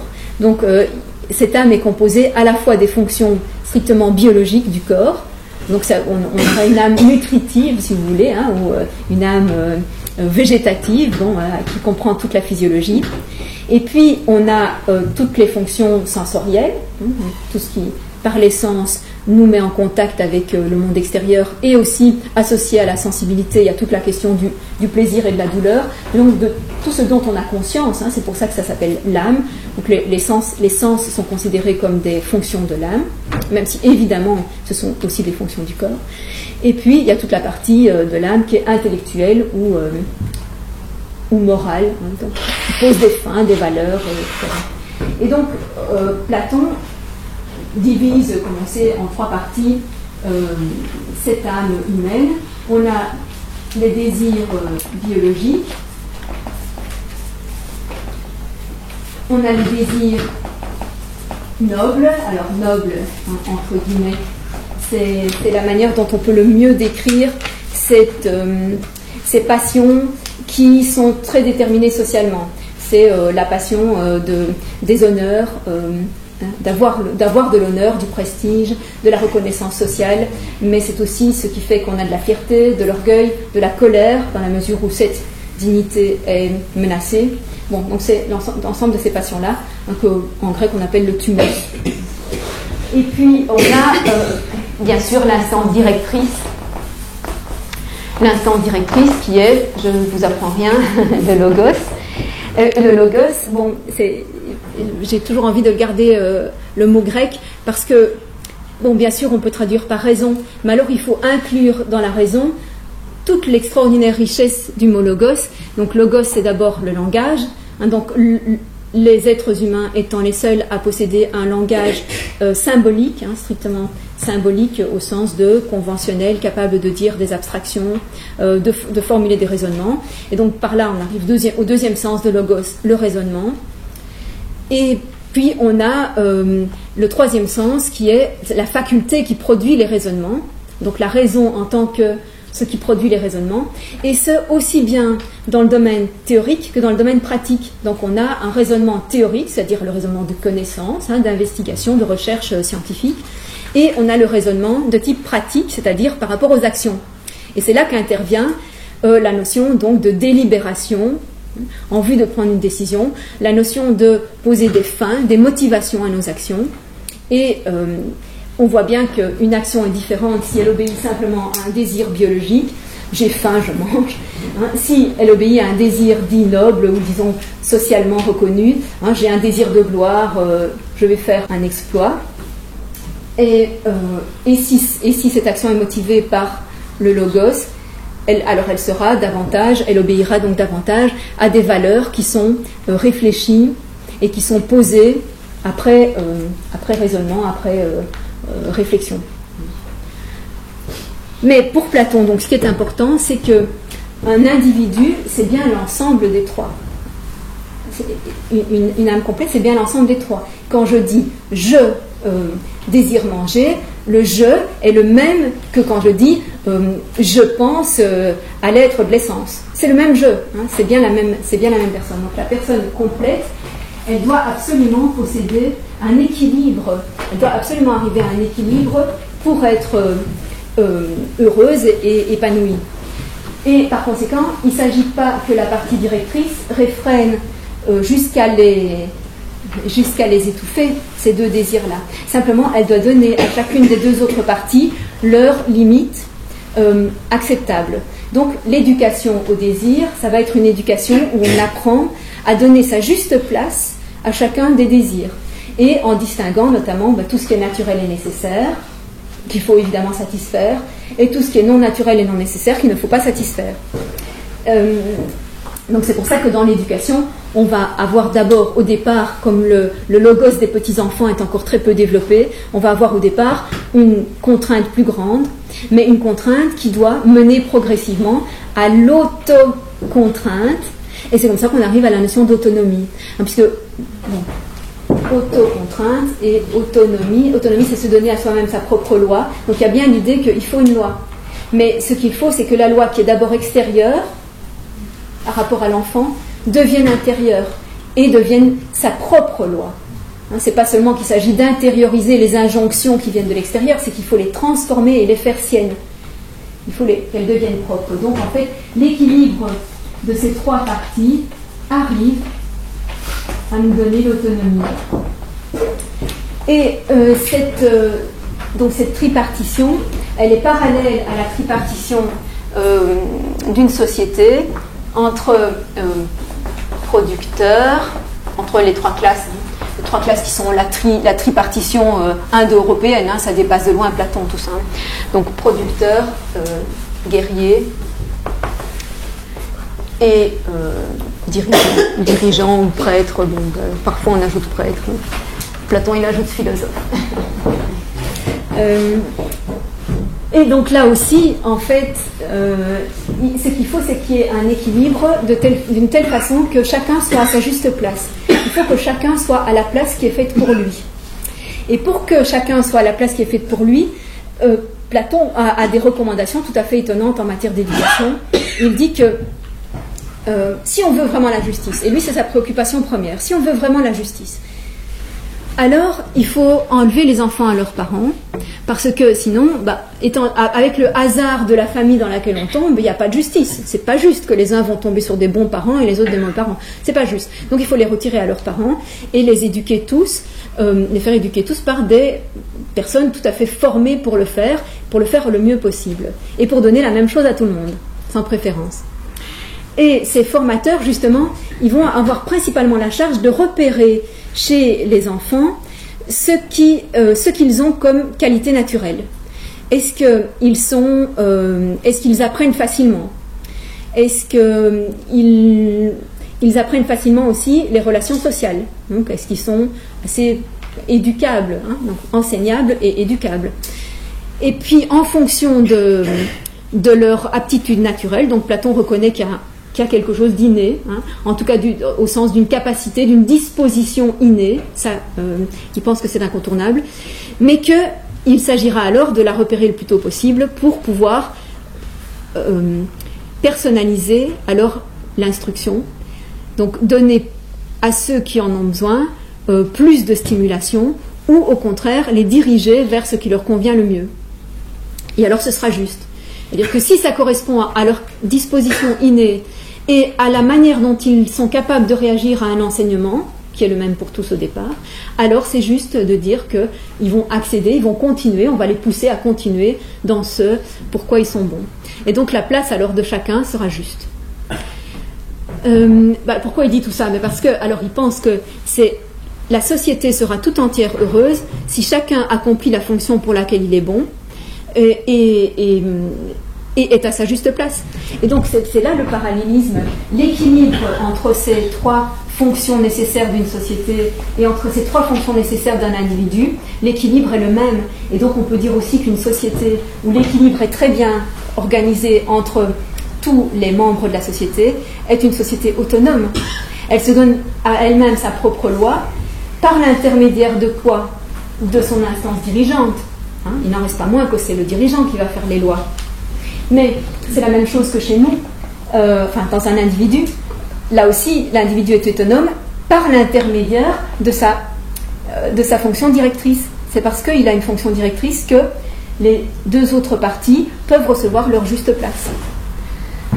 Donc le parallélisme est important, et ce parallélisme lui permet aussi de distinguer, donc de la même manière qu'il y a des régimes royal, aristocratique, tyrannique, aristocratique, qu'est-ce qui me manque, démocratique. De la même manière, il y a des individus tyranniques, royaux, aristocratiques, démocratiques. Et c'est très intéressant de voir comment il décrit l'individu démocratique. L'individu démocratique, en fait, c'est un individu où les trois parties sont tout à fait équivalentes et prennent le pas l'une sur l'autre de manière alternée, constamment changeante. Donc c'est un individu qui va être extrêmement inconstant et qui va laisser s'exprimer aussi bien un désir qu'un autre, sans faire de différence de valeur. Donc un jour il va être boulimique, le lendemain il sera anorexique, le surlendemain il va essayer d'avoir une position rationnelle sur son alimentation, le surlendemain il va se laisser influencer par un voisin. Enfin bref, c'est l'individu qui change constamment parce que tout se vaut. On est dans une position strictement égalitariste entre les différentes motivations des actions. Les motivations des actions n'ont pas de ligne directrice. Et donc en fait c'est là que Platon signale une mauvaise conception de la liberté. C'est la liberté comme faire tout ce qu'on a envie de faire au moment même. Faire tout ce qui nous passe par la tête. On entend parfois encore cette définition à la liberté, ça serait faire tout ce qu'on a envie. Et donc au moment où on en a envie, tel que ça surgit. Et ça, c'est l'individu démocratique. Ah tiens, j'ai envie de faire ça, je le fais. Et c'est parallèle avec le régime démocratique observé par Platon. Parce que là aussi, l'Assemblée, elle est tantôt entraînée d'un côté, tantôt entraînée d'un autre côté, en fonction de qui l'emporte à ce moment-là parmi ceux qui font des propositions. Donc quelqu'un fait la proposition, je ne sais pas moi, de construire un nouveau bateau pour la flotte, et puis le lendemain, hop, changement de majorité dans l'Assemblée, et hop, on ne fait plus des bateaux pour la flotte, on construit un rempart pour la cité, etc. Enfin, vous voyez, la démocratie, ça va et vient constamment, il n'y a pas une ligne directrice, c'est en fonction des circonstances, en fonction des besoins, des envies du moment. Et cet égalitarisme donc, qu'on trouve dans le régime, il l'étend à toute la société en disant qu'il n'y a plus de différence entre les statuts des personnes non plus. Et il y a un passage assez drôle, enfin moi je le trouve très drôle, tout le monde ne le comprend pas comme ça, mais moi je le trouve très drôle, où il dit que, donc on fait plus de différence entre les parents et les enfants, donc les parents n'ont plus d'autorité sur leurs enfants, on fait plus de différence entre professeurs et élèves, les professeurs on ne leur doit pas plus de respect qu'aux élèves, et on fait pas de différence entre hommes et femmes, tout le monde a les mêmes droits, les mêmes activités, on fait pas de... Et même, on va jusqu'à ne pas faire de différence entre les animaux et les humains, puisque même les ânes, c'est là que je trouve que c'est quand même le passage est assez plein d'autodérision, même les ânes ne s'écartent pas du chemin quand un homme veut passer. Donc, c'est l'égalitarisme extrême. Alors c'est là que je pense que Platon le fait exprès d'avoir de l'autodérision, c'est tellement hyperbolique que je pense qu'il se moque un peu de lui-même et de son insistance sur la différence des statuts. Mais bon. Donc ça nous permet de voir que la bonne liberté, selon Platon, c'est l'autonomie, et que l'autonomie suppose une loi, mais une loi qu'on se donne à soi-même, par l'intermédiaire de sa meilleure partie, de sa partie qui est le plus capable de juger, et la mauvaise définition, et une mauvaise définition de la liberté qui est faire n'importe quoi en fait. Faire n'importe quoi, donc sans avoir une ligne directrice, sans savoir pourquoi, sans avoir de privilèges pour certaines valeurs plutôt que pour d'autres. Et donc on voit que la vraie liberté, elle doit privilégier certaines choses. Elle doit privilégier, il faut qu'elle choisisse en fonction de valeurs. Et ce n'est pas choisir sans raison, c'est choisir avec une raison qui sera une valeur. Donc ça, c'est tout ce qu'on peut tirer de ce parallélisme entre les régimes et les personnes. Et puis donc, il y avait aussi une description plus directe de toute l'influence de l'environnement social sur les individus. Donc j'ai parlé de l'éducation. Cette éducation, elle se fait à la fois donc, dans la cellule familiale, dans l'ensemble des personnes qu'on rencontre autour de soi, donc du milieu qu'on fréquente, dans l'enseignement, et pour Platon c'est très important aussi, par l'intermédiaire des lois. Si des lois sont mauvaises, il ne faut pas s'étonner que les individus sont mauvais. Si les exemples donnés par la société sont mauvais, si les récompenses sociales sont données à des mauvaises actions, il ne faut pas s'étonner que les individus deviennent de ce type-là. Et là, il y a vraiment des accents tout à fait contemporains quand Platon dit par exemple si des individus ne reçoivent aucune culture, aucune aspiration intellectuelle, il ne faut pas s'étonner qu'ils remplissent leurs désirs avec uniquement des ambitions matérielles et que donc ça devient des individus qui n'aiment que l'argent, il le dit comme ça, qui n'aiment que l'argent, qui n'aiment que les plaisirs sensoriels. c'est parce qu'on ne leur a pas donné autre chose. Donc, toute l'importance de donner quelque chose est vraiment explicitement décrite. Et donc, vous allez me dire, mais jusque-là, on ne voit en somme que des influences et pas beaucoup de liberté, puisqu'on a des influences naturelles, la personnalité innée de chacun, en tout cas comme capacité à être développée. Et puis, on a les influences sociales qui sont extrêmement fortes. Donc, comment se développe la liberté à partir de ces influences et comment est-ce qu'on échappe à un déterminisme intégral? On peut déjà savoir, à partir de sa description du logos, que le logos est une sorte de propriété émergente. C'est-à-dire, on a bien cette capacité dans l'être humain, donc ça fait partie de la nature de l'espèce. On a une espèce qui est caractérisée par cette faculté. Mais c'est quand même quelque chose qui est émergent au sens où, quand l'enfant naît, et puis dans ses premières années, cette capacité n'est pas encore développée. Et donc, elle va progressivement se développer à partir d'une pure possibilité.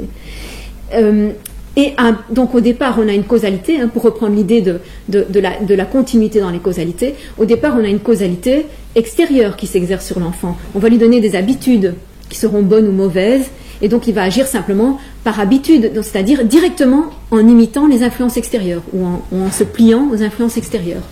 Donc là il n'y a aucune liberté jusque-là, aucune. Il est vraiment agi comme un effet, il est vraiment le résultat de causes sociales. Mais à un certain moment, à un certain âge, ce logos qui s'est développé progressivement va briser la continuité de cette causalité. Et donc, au lieu d'avoir l'influence de l'extérieur qui vient de manière brute et directe modifier nos motivations et nos comportements, ça va passer comme par un filtre. Il va y avoir un filtre et le logos va dire « ça je veux, ça je ne veux pas ». Donc, les habitudes que j'ai reçues, je peux désormais m'en débarrasser si je le veux. Je peux les modifier si je le veux. Donc, à partir de ce moment-là, il y a vraiment une brisure. Et ça, c'est assumé complètement par Platon. Il y a une brisure, là, effectuée par le logos. Ça, c'est quelque chose qu'on va... Alors, on se dirait, oui, mais est-ce qu'il ne pourrait pas... il ne le dit qu'empiriquement, il ne le dit qu'empiriquement. On voit que ça se passe comme ça. Je veux dire, si on étudie bien la manière dont l'éducation agit sur les enfants, on voit que ça se passe comme ça. Mais c'est seulement empirique. Il ne nous a pas donné, disons, de preuves ontologiques que ce logos existe bien, et les déterministes viendront lui dire non, c'est une illusion, la continuité causale est toujours là. Et ils vont dire, elle est toujours là parce que il y aura les individus qui auront eu la chance qu'on développe leur logos, et il y aura les individus qui n'auront pas eu la chance qu'on développe leur logos, ou qui n'auront pas eu la chance de naître avec des bonnes dispositions. Et donc, les individus ne sont pas responsables d'avoir un logos bien développé ou pas. Vous comprenez bien le raisonnement, c'est celui qu'on entend encore tout le temps actuellement. Est-ce qu'un individu est responsable d'avoir une certaine attitude devant les situations, donc d'avoir l'attitude de plutôt réfléchir et délibérer, ou d'avoir l'attitude de plutôt s'élancer, ou d'avoir même, de manière beaucoup plus précise, un comportement plutôt... toutes les qualités, vous pouvez les inventorier, quoi. Donc, figurez-vous, alors ça c'est très étonnant, on ne s'y attend pas de la part de Platon. Platon ne nie pas que l'individu n'est pas responsable d'avoir un logos bien développé ou pas. Il ne le nie pas.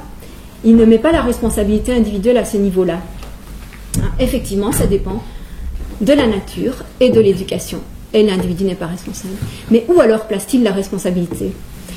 En fait, ça, on va le découvrir finalement tout à la fin de la République, dans un mythe. Alors, comme d'habitude, quand Platon arrive vraiment à l'extrémité de ce qu'il peut développer par raisonnement, il développe plutôt un mythe. Mais il faut comprendre mythe dans le sens de allégorie, c'est-à-dire on raconte par une histoire ce qu'on ne peut pas décrire par un raisonnement argumenté.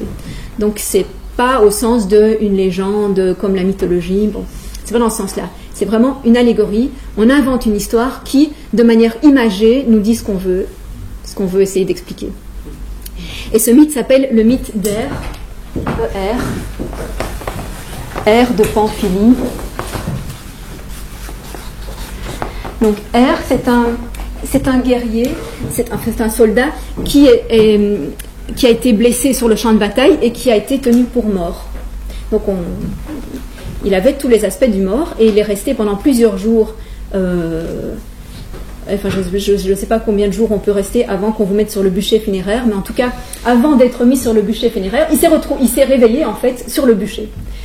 Et donc, enfin, il est sauvé, hein, il n'a pas été brûlé. Bref, je ne sais pas pendant combien de temps il est resté dans cet état comateux. Et alors il raconte que son âme, alors là évidemment, là commence la fiction, hein, son âme est allée au séjour des morts, comme s'il était mort lui-même, et il a pu observer tout ce qui s'y passait, et puis il a pu en revenir pour en parler.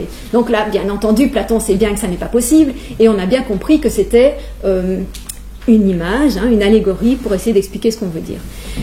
Et qu'est-ce qu'il a vu au séjour des morts? Donc il a vu les âmes mortes qui étaient triées, donc conception tout à fait traditionnelle, hein, on trie les bons, les mauvais.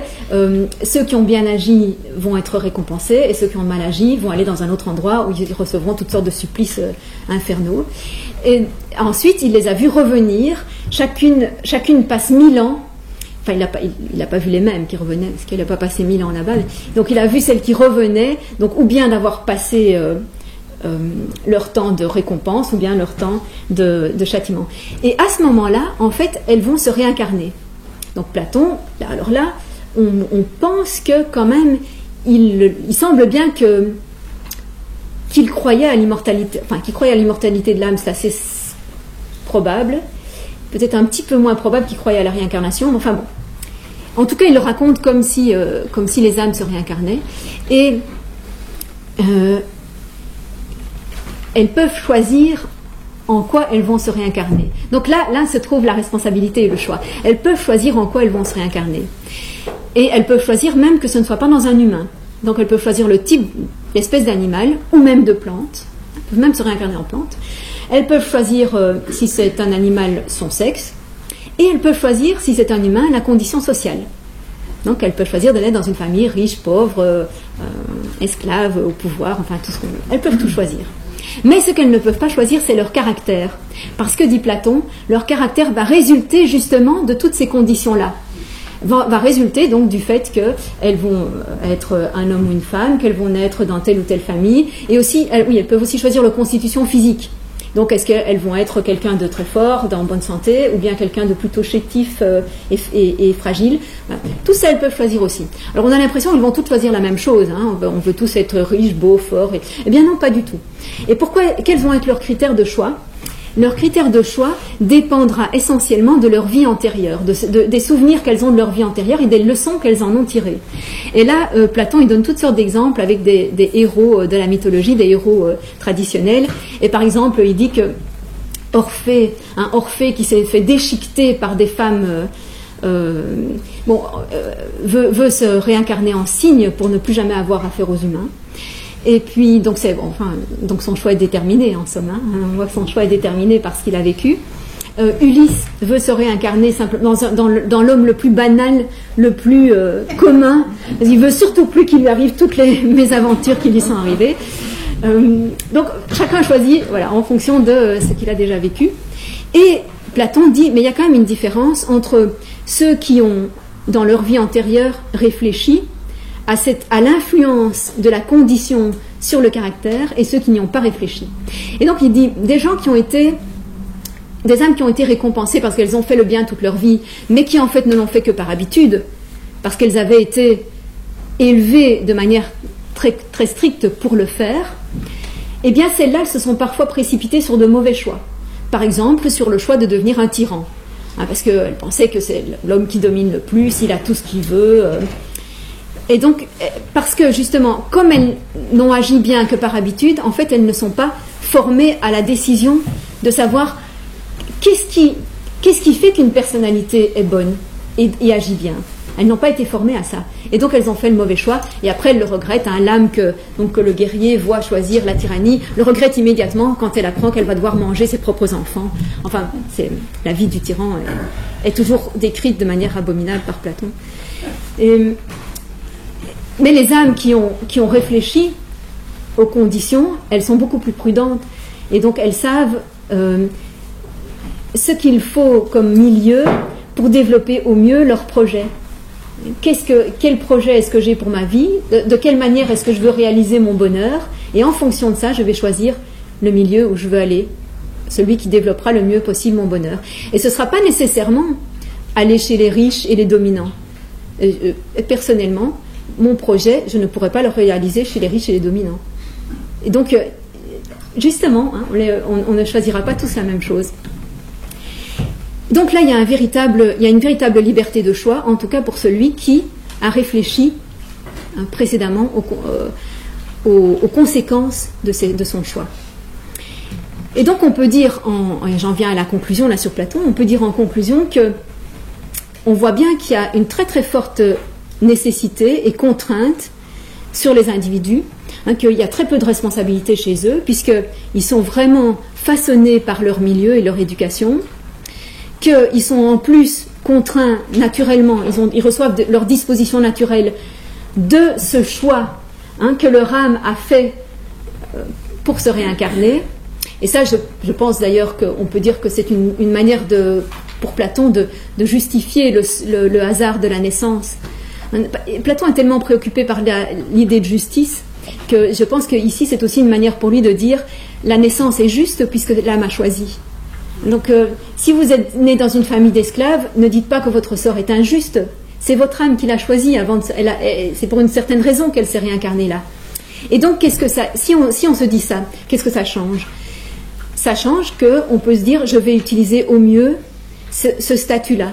Mon âme, en se réincarnant là, elle s'est dit je peux faire quelque chose de cette condition. Je peux réaliser quelque chose en étant dans cette condition. Et pour Platon, donc, quelle que soit la condition dans laquelle on est, on peut l'utiliser au mieux ou au plus mal. Donc là, il y a un choix. Là, il y a une responsabilité. Donc l'individu n'est pas responsable de son milieu, de ce que le milieu a fait pour sa formation, mais il est responsable de ce qu'il en fait ensuite. Donc, encore une fois, on retrouve ce qu'on avait vu à propos de l'éducation. Il y a un moment où le logos s'autonomise, et c'est aussi le moment où on peut prendre conscience du fait que, d'accord, on n'a peut-être pas des très bonnes conditions au départ, mais on peut en faire quelque chose. L'important, c'est ce qu'on va en faire. Et, alors, en plus de ça, bon, ça, je dirais que pour nous, hein, c'est à peu près le seul message, mais en plus de ça, si on croit à cette histoire de réincarnation, on peut se dire que on a aussi la responsabilité de préparer sa vie future. Et donc d'essayer d'observer au maximum, hein, quelle sera la condition qui nous conviendra le mieux. Et à la prochaine réincarnation, on choisira celle-là. Et là, on sera responsable. Bon, donc je mets celle-là, cette responsabilité-là entre parenthèses. Je ne crois pas qu'il y ait beaucoup d'entre nous qui y croient, mais qui sait. Hein. Mais en tout cas, là où il y a vraiment responsabilité, c'est dans la possibilité que la partie directrice se rende compte qu'il dépend d'elle d'utiliser tout ce qu'elle a reçu de manière passive et inéluctable, de l'utiliser au mieux en fonction de ses projets. Et là, il y a quelque chose donc qui est affirmé comme une instance libre. Voilà, je m'arrête là pour moi.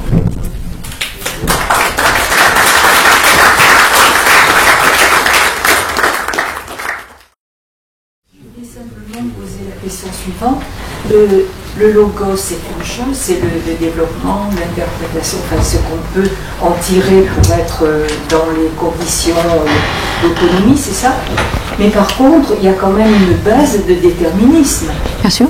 Hein, puisque, par exemple, l'exemple des enfants que l'on trie, entre guillemets, c'est horrible ce mot, on choisit en fonction de leur inné. Donc, il y a un déterminisme, il existe tout le temps.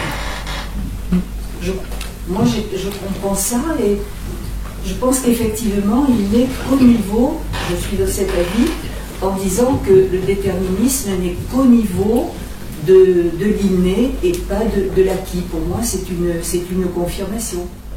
Oui, mais ce qu'on peut ensuite ajouter, ce qu'on ajoute sous l'expression de déterminisme social, c'est qu'en plus, les conditions sociales différentes que vivent chacun des individus construisent des personnalités différentes. Et l'argument, disons, du déterminisme intégral, c'est toujours de dire qu'en fait, une personnalité n'est que le résultat de toutes les influences qu'elle a reçues depuis sa naissance, et même éventuellement avant sa naissance, et qui qui ont chaque fois rajouté un petit élément qui ensuite va le faire réagir différemment. Donc, si tu... Helvétius, par exemple, il donne des exemples très très très minutieux comme ça. Il dit que la moindre petite différence, supposons que deux enfants élevés dans le même milieu, la même famille, et même des jumeaux qui ont le même âge, il y en a un qui va être malade et l'autre pas.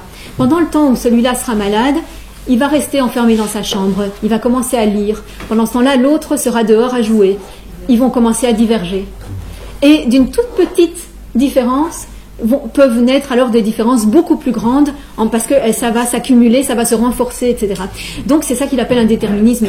Alors si c'est une maladie, c'est un déterminisme, disons, naturel, mais c'est aussi social, parce que comment va réagir sa famille à sa maladie, etc. Donc en fait, il y a un réductionnisme, de la part de cette théorie, il y a vraiment une réduction de l'individu à ses composants extérieurs. Ce n'est que, tu vois, tout ce qui lui arrive qui va déterminer qui il est. Et donc ensuite, tous ces comportements, toutes ces décisions, même celles où il croit délibérer, en fait ne seront que le résultat de ce qu'il a été formé progressivement. Voilà. Donc il y a un déterminisme aussi social dans ce cas-là. Et la seule manière de répondre à ça, c'est de dire non, à un moment, il y a une rupture, une capacité de reprise ou de mise à distance. Mais alors il faut donner une raison ontologique pour défendre ça, pour dire non, à un moment, pas tout petit, mais quand on se développe progressivement, quand la conscience ou la raison, peu importe comment on l'appelle, se développe progressivement, il y a un moment où on dit non, je ne suis pas que ça. Bien sûr, je ne pourrais pas me défaire de tout. Bien sûr, personne ne dit qu'on pourra se défaire de tout, soyons clairs. Mais je peux quand même avoir une certaine reprise.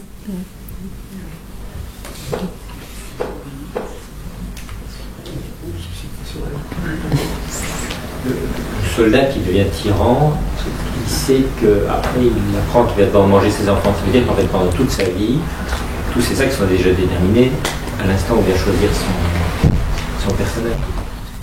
Oui, parce que du fait de cette condition de tyran, bon, d'abord il va pas être tyran dès sa naissance, bien sûr. Donc déjà, il va être mis dans des conditions sociales où il va se développer un caractère apte à vouloir prendre le pouvoir et à arriver à ce pouvoir, cette prise de pouvoir par la violence. Donc on va se développer comme quelqu'un de violent, d'injuste, et puis les choses vont se retourner contre lui. Donc c'est toujours l'argumentation de Platon contre ceux qui pensent que c'est l'homme le plus heureux, que le tyran est l'homme le plus heureux parce qu'il fait tout ce qu'il a envie, il a tout ce qu'il veut. Et donc c'est ce qu'on peut encore maintenant penser, que les gens qui ont le plus de pouvoir et le plus d'argent sont les plus heureux parce qu'ils peuvent tout s'acheter, etc. Oui, mais dit Platon, en fait il est malheureux pour deux raisons. La première raison, c'est que c'est une raison disons que c'est une conséquence politique et sociale de son statut, c'est qu'il n'est entouré que de gens qui le craignent, qui le flattent, mais qui le détestent, ou qui veulent prendre sa place. Donc en fait, quel bonheur on peut avoir avec un entourage pareil. Et la deuxième raison, c'est plutôt par rapport à la personnalité tyrannique. En fait, la personnalité tyrannique, c'est une personnalité où les deux parties désirantes sont absolument déchaînées et insatiables. Donc le fait de vouloir toujours plus et de n'être jamais satisfait rend malheureux. Celui qui veut toujours plus est malheureux. Donc peu importe ce qu'il a, ce qu'il détermine, c'est toujours ce qu'il n'a pas. Donc il est malheureux. Et donc effectivement, il est déterminé parce que son caractère se construit en fonction de sa position, se construit en raison de sa position. Alors il pourrait, évidemment, lui aussi, il est un homme qui a au départ un certain logos quand même, tous les hommes l'ont. Mais lui, étant donné la condition qu'il a choisie pour devenir tyran, il ne va pas développer ça. Il va très très peu développer son logos. Il va quasiment pas agir, si ce n'est la rationalité instrumentale, bien sûr. Il va avoir une rationalité instrumentale. Il va utiliser son logos pour arriver à ses fins. Donc il va certainement être rusé, habile stratège, voilà, tout ça il va avoir, mais ce sera un développement du logos qui n'est pas celui de la maîtrise de sa totalité. Et d'après le portrait que vous faites, je pense qu'il y a beaucoup de tyrans et que nous sommes tous un peu tyrans quelque part. Et je voulais revenir aussi sur ce que vous disiez tout à l'heure, à savoir que la liberté, donc, enfin, un argument de ceux qui prônent l'existence de la liberté, c'est cette rupture à partir de laquelle on peut construire autre chose. Mais cette rupture n'est-elle pas conditionnée par ce qui s'est passé avant? Oui, alors bon, quant à votre première remarque, je ne suis pas sûre qu'on soit tous tyrans d'une certaine manière. Je pense qu'il y a des très très grandes variations, très très grandes différences individuelles sur le rapport à ses propres désirs ou à ses propres ou à l'expression, disons, de toutes ces tendances différentes. Bon, là, c'est schématique, divisé en 3 parties. Hein. On peut multiplier les parties. Hein. On peut dire qu'il y a toutes sortes de tendances et de motivations dans un individu. Mais la manière de gérer ces tendances qui sont parfois contradictoires, elle est quand même propre à chacun. Et je ne pense pas que tout le monde se laisse déborder de manière illimitée par ses désirs. Je ne pense pas. Heureusement. ce serait vraiment un état associable, quoi. Mais on doit travailler, mais c'est pour ça qu'il doit y avoir toute une éducation, une éducation à la maîtrise, disons, de ses propres tendances. Donc ça c'est la question facile. Alors la difficile, la rupture. Non, la rupture ne peut pas être héritée du passé, puisque tout ce qu'on hérite du passé, c'est la continuité. Le passé, c'est la continuité, c'est-à-dire ce qui est dans le présent, le résultat du passé, est en continuité. Mais à partir du moment où on dit qu'il y a rupture, précisément, cette rupture ne peut pas venir du passé. C'est ça qui est important. Mais il y a peu, je reconnais qu'il faut attendre assez tard dans l'histoire de la philosophie pour qu'on le pense de manière précise. Les conditions d'une rupture qui ne viennent pas du passé. Mais ça, Sartre le fait. Hein. C'est le fait, c'est le néant, quoi. C'est le rôle du néant. Mais on y viendra. Mais justement, il a parfaitement conscience de ça, de cette idée que, évidemment, si la rupture est conditionnée par le passé, c'est pas une vraie rupture, c'est la continuité, et c'est l'héritage, et c'est le résultat. Donc, il n'y a pas là d'échappatoire à l'enchaînement nécessaire et déterminé. Donc, c'est pas ça.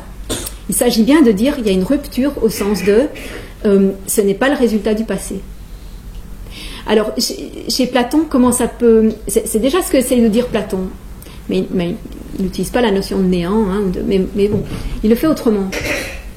Quand il dit que l'instance s'autonomise, il n'utilise pas le mot autonomie, hein, il ne dit pas le mot autonomie, il dit que c'est un contrôle qui passe de l'extérieur vers l'intérieur. Donc le gosse prend le relais de ce qu'ont été les éducateurs.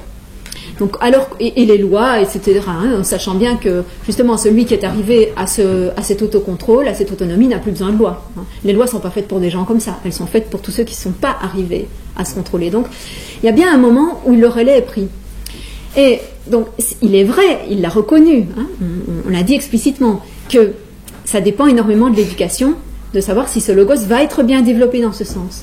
Mais à partir du moment où il est développé, il y a une rupture. Parce qu'à ce moment-là, c'est autre chose qui se passe. Il y a une nouvelle causalité qui naît. Voilà, on peut le dire comme ça aussi. On peut dire que cette nouvelle causalité doit se développer.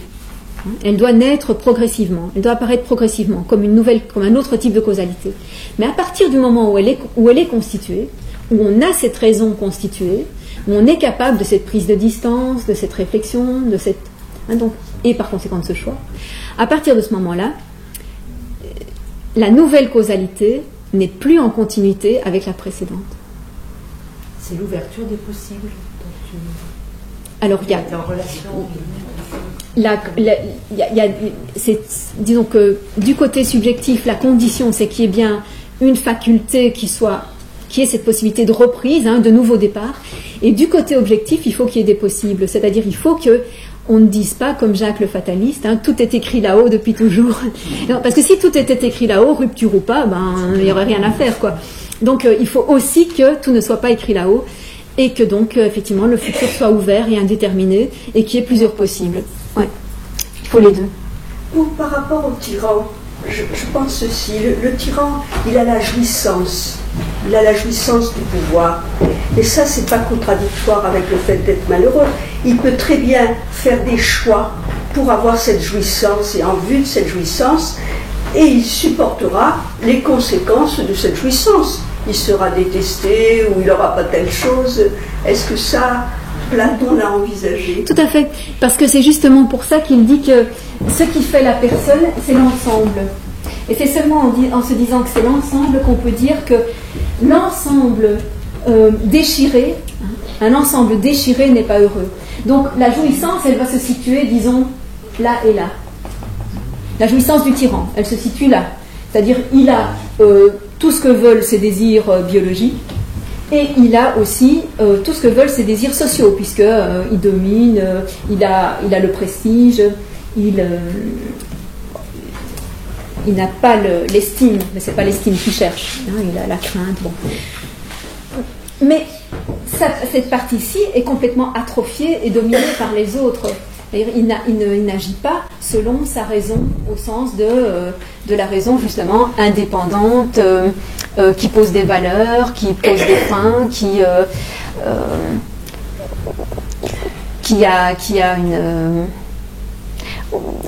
principalement qui est l'instance contrôlante par rapport aux deux autres. Et donc il y a un déséquilibre intérieur, et on peut penser que il a malgré tout conscience, donc en se considérant comme un individu complet, il a malgré tout conscience qu'il y a des choses qu'il n'aura jamais. Il n'aura jamais l'amitié sincère, l'amour sincère, qui sont les conséquences d'être une bonne personne. Donc oui, bien sûr, il a des jouissances, et peut-être qu'il peut parfaitement assumer ce qui lui manque, hein, d'avoir des choses qui lui échappent. Mais il n'empêche que globalement, ce ne sera pas quelqu'un dont on pourra dire qu'il est satisfait dans l'ensemble. Il n'aura satisfait qu'une partie de lui. Et il n'aura pas satisfait le tout. Or, pour Platon, le bonheur, c'est l'harmonie. C'est l'harmonie de toutes les parties, aussi bien dans la cité que dans l'individu. Et lui n'aura pas d'harmonie.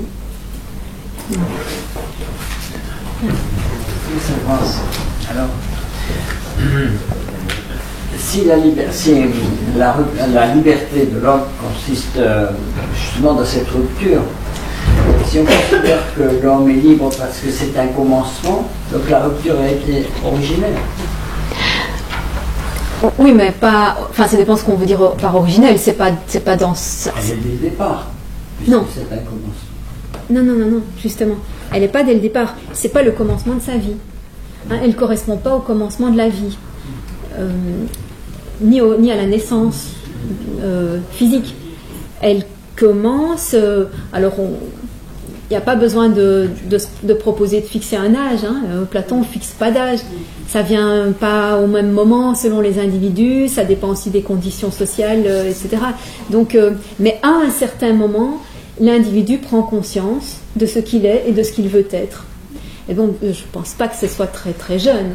Mais à un moment, ça arrive. Il prend conscience de ce qu'il est et de ce qu'il pourrait être.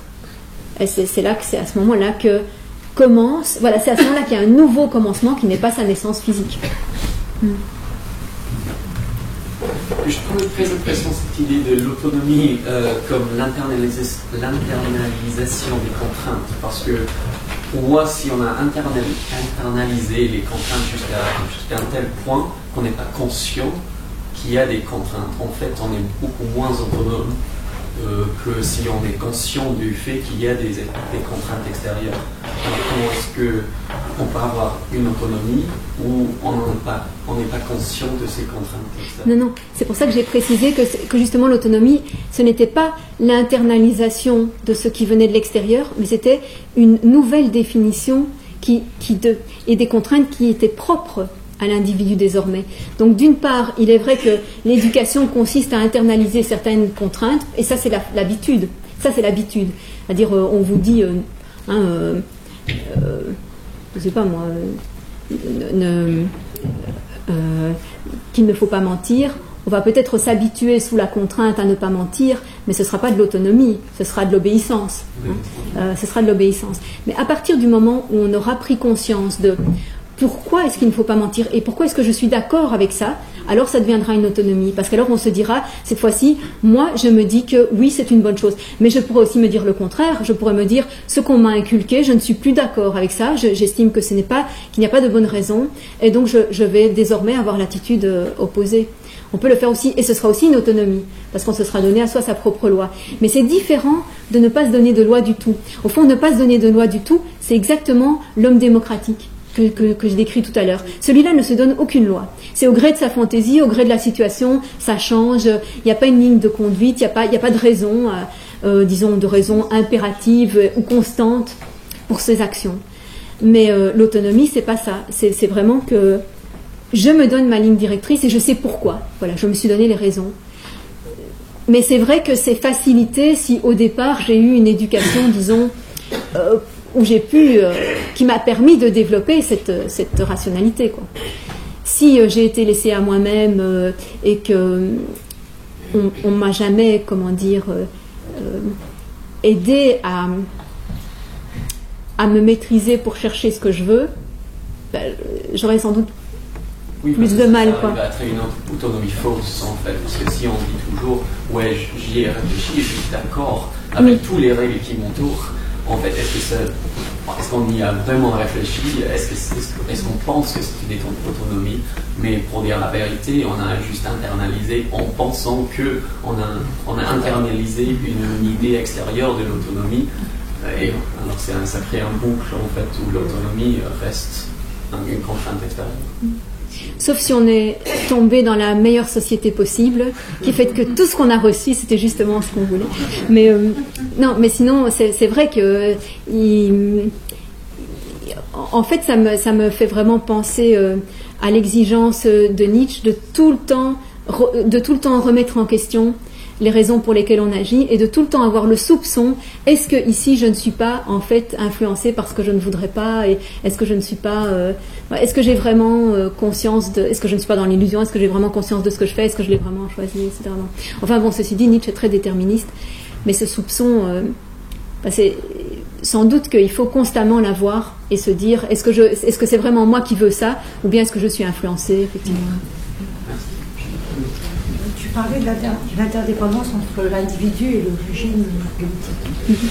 Est-ce que l'homme démocratique est le résultat de la démocratie, et quel serait le meilleur régime politique pour faire éclore la liberté, la rupture du logos? L'homme démocratique est le résultat du régime, parce que ce régime donc pose en principe, mais pas directement, par une série d'enchaînements, parce que ce régime pose comme principe fondateur l'égalité, mais l'égalité seulement entre citoyens. Donc Platon déjà il étend ça à toute la société, puisqu'il dit plus de différence homme-femme, maître, esclave, etc. Alors que pour le régime politique, oui, il y avait des différences.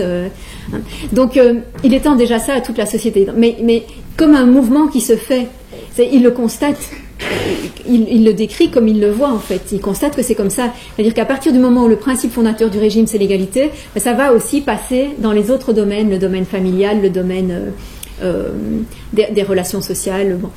Et donc il y a une première extension comme ça. Et ensuite, le fait que n'importe qui puisse aller défendre n'importe quoi à l'Assemblée, et que sans doute s'il veut convaincre, on va lui demander des raisons pour lesquelles il défend un projet, mais on va peut-être pas nécessairement lui demander les bonnes raisons. Il y a toute la rhétorique qui s'est mise entre disons, entre l'individu qui veut défendre un projet et la décision rationnelle de l'Assemblée, quoi. Il y a toute la rhétorique qui a fait que ce sont souvent des mauvaises raisons qui l'ont emporté. Ça aussi, c'est une observation empirique, en fait. Il constate que c'est vrai que ça s'est souvent passé. Et donc, on peut en arriver à, de nouveau, une nouvelle extension de l'égalité, où toutes les raisons peuvent l'emporter à l'Assemblée, même les plus mauvaises, même les plus farfelues. Tous les individus, même les plus ignorants, peuvent faire valoir leur opinion et même convaincre. Et donc on a l'impression que tout se vaut. Une assemblée, pour Platon, n'a pas de ligne directrice. Et peut-être qu'on a compensé ça plus tard par la Constitution, par exemple. La Constitution, ça serait les lignes directrices qu'on ne peut pas franchir, qui sont des limites, enfin les limites minimales à toutes les propositions des individus. On ne peut pas aller contre la Constitution. Il y en avait quand même quelques-unes à Athènes. Il y avait quand même quelques règles contre lesquelles on ne pouvait pas aller. Donc, mais peut-être que c'était pas suffisant. Enfin, pour Platon, clairement, c'était pas suffisant. Et donc là, on forme aussi des individus qui vont défendre tout ce dont ils ont envie, sans nécessairement penser sans nécessairement penser que la partie directrice doit tenir compte de l'ensemble. Ça, c'est très important, que cette partie directrice, elle ne roule pas pour elle seule. Aussi bien dans l'individu d'ailleurs. La raison ne roule pas pour elle seule aux dépens des autres. Elle seule est capable de tenir compte des trois, de l'ensemble. Et c'est la même chose en politique. Il faut que la décision politique tienne compte de l'ensemble. Et chaque individu en démocratie, d'après Platon, n'est pas capable de tenir compte de l'ensemble. D'ailleurs, dans les théories modernes de la démocratie, on n'a pas posé ça comme principe. On a dit que c'était l'équilibre des volontés, sauf Rousseau. Mais sinon, la démocratie libérale, c'est censé être l'équilibre des intérêts particuliers qui forment l'intérêt général, ce qui est une absurdité monumentale. Enfin, par quelle magie ça s'équilibrerait? Et donc, Platon a beaucoup plus raison contre ça, de dire il faut que chaque décision politique tienne compte de l'ensemble. Et donc, c'est mieux si chacun est capable de s'élever jusqu'à la raison globale. Et c'est ça que pense Rousseau. Enfin, c'est que chacun doit être capable d'atteindre, lui, la volonté générale, c'est-à-dire de comprendre ce qui est bon pour l'ensemble. Et Alors, Platon, pourquoi il ne défend pas une démocratie qui serait non pas celle qui était appliquée à son époque, parce que manifestement elle avait beaucoup de dysfonctionnements, mais pourquoi il ne défendrait pas l'idée de démocratie, mais avec toutes les précautions pour qu'elle fonctionne? Mais c'est parce qu'en fait, il a la conviction que tous les individus ne peuvent pas développer aussi bien leur logos, ne peuvent pas arriver à un tel niveau. C'est-à-dire à la fois pour des raisons naturelles, parce qu'il pense qu'à la naissance il y a une inégalité de disposition. Enfin, il pense parce que, encore une fois, c'est empirique.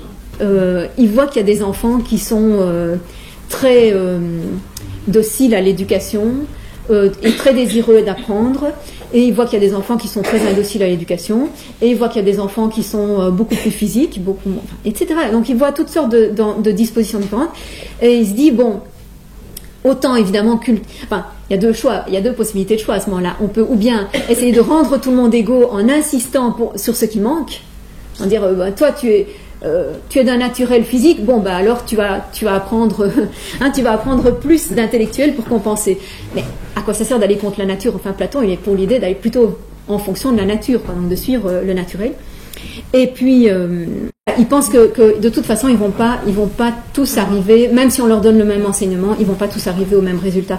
Et donc, il restera tout le temps des gens dont le logos sera pas tout à fait assez développé pour pouvoir ou bien s'élever à la volonté générale, enfin à l'idée donc de ce qui est bon pour l'ensemble de la cité, ou bien qui pourront pas avoir un logos assez fort pour installer l'harmonie en soi-même.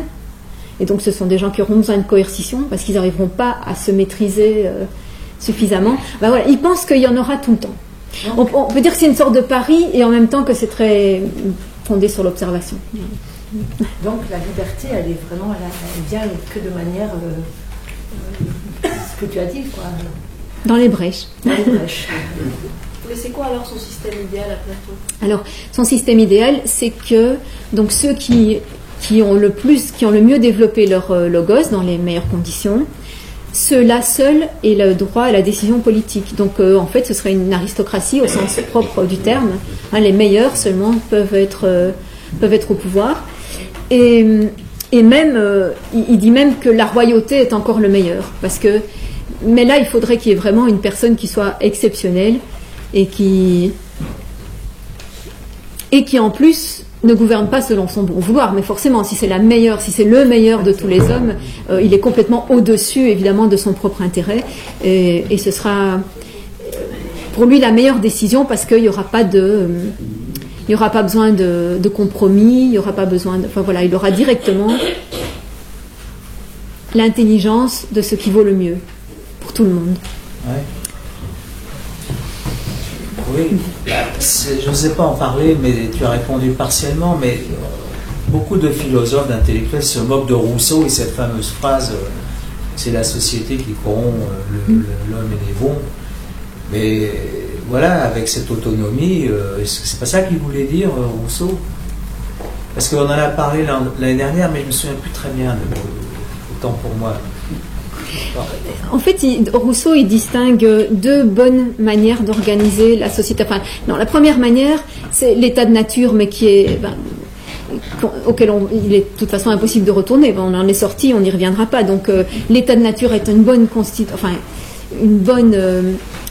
un bon statut de l'être humain, parce qu'il n'y a pas encore de morale, il n'y a pas encore de relations, où les relations sont très très limitées entre les humains, entre les personnes. Il n'y a pas encore donc de bien et de mal, il n'y a pas de nuisance des uns par rapport aux autres. Donc il n'y a même pas besoin d'autonomie, parce qu'il n'y a pas besoin du tout de loi. Les humains ils vivent solitaires, ne se rencontrent que pour se reproduire. Et pour ça, il n'y a pas vraiment besoin de loi. La nature le fait très bien toute seule. Donc ça, c'est l'état de nature. C'est un état ni bien ni mal, mais rien n'est développé. Il n'y a pas de technique, il n'y a pas de connaissances. C'est un règne animal, quoi. Et étant donné qu'on est sorti de ça, et qu'on est nécessairement dans l'état de culture, la meilleure manière d'organiser une société, une civilisation, c'est d'arriver à une égalité de tous les citoyens, donc d'arriver à... C'est le contrat social, c'est ce qui est décrit dans le contrat social. Donc c'est d'arriver à une société basée sur un contrat où chaque individu est strictement égal dans la décision qui concerne le commun, parce qu'il est capable de s'élever à l'intérêt commun. La volonté générale, c'est l'intérêt commun, en fait. C'est la volonté qui tient compte de ce qui est le mieux pour tous et pour la société tout entière. Et donc, pour lui, c'est ça le meilleur. Donc, ça veut dire, c'est une démocratie d'assemblée, mais avec l'idée que les individus ont déjà des caractères particuliers, parce que il faut des gens de qualité pour arriver à faire ça. On ne prend pas n'importe qui qu'on met en assemblée et puis on dit, voilà, délibérez et donnez votre volonté générale. Si on fait ça, ça va partir dans tous les sens si les individus ne sont pas formés. Donc l'idée, c'est vraiment que, oui, il faut les personnes adéquates. Et c'est ce que dit Platon aussi. Alors évidemment, on peut dire qu'on peut essayer de... Ça peut être ou bien un cercle vicieux ou bien un cercle vertueux. Le cercle vicieux, ça serait, si on est dans un mauvais régime, on produit des mauvaises personnes qui vont à leur tour entretenir le mauvais régime, et ça c'est le cercle vicieux. Mais on peut penser aussi au cercle vertueux où progressivement, si les individus arrivent par leur logos à s'affranchir de toutes les mauvaises influences qu'ils ont et qu'ils essayent de changer leur société dans le bon sens, on peut espérer que progressivement l'un améliore l'autre. Mais Platon, il n'y croyait pas, par exemple. Quand il décrit le passage d'un régime à un autre, c'est toujours vers le pire. On ne voit pas comment on peut redresser la barre après la décadence d'un régime à l'autre. C'est le monde actuel qui nous le montre. Enfin,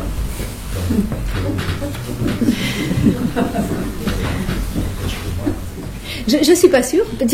Peut-être tu as raison de lancer la question, parce que est-ce qu'il n'y a pas quand même certains progrès dans la conscience en tout cas de beaucoup d'impasses, de beaucoup de choses qu'il ne faudrait pas faire?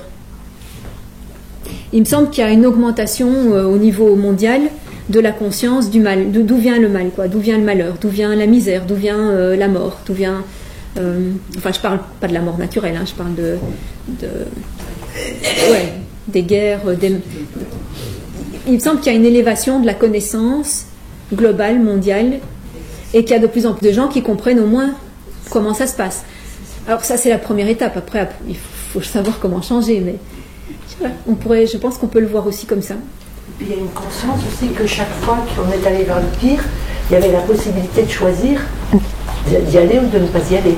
Je crois que là, la conscience, elle est aussi, il me semble, de plus en plus dans cette année. Est-ce que Platon donnait de place au sentiment, à l'émotion, dans le choix du bien par la liberté? Oui, parce que quand il parle de l'éducation au désir, il dit aussi que, alors c'est très important ça effectivement, il dit aussi que ce qu'on apprend aux enfants, c'est à trouver leur plaisir dans ce qui fait du bien. Et il pense qu'on peut les habituer à ça, que on peut donc s'habituer à avoir des plaisirs très grossiers ou très et on peut s'habituer à avoir des plaisirs beaucoup plus fins et des plaisirs à partir de ses parties les meilleures. Donc avoir un plaisir intellectuel par exemple, c'est quelque chose qu'on peut parfaitement apprendre.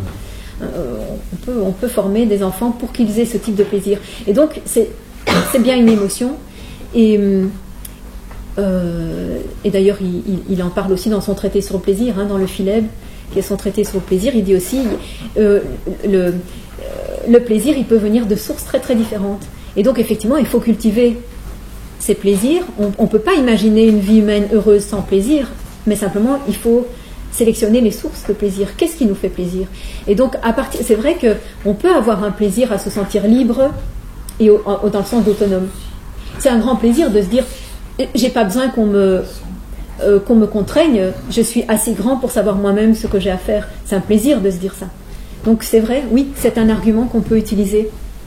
C'est une très très bonne incitant dans l'éducation.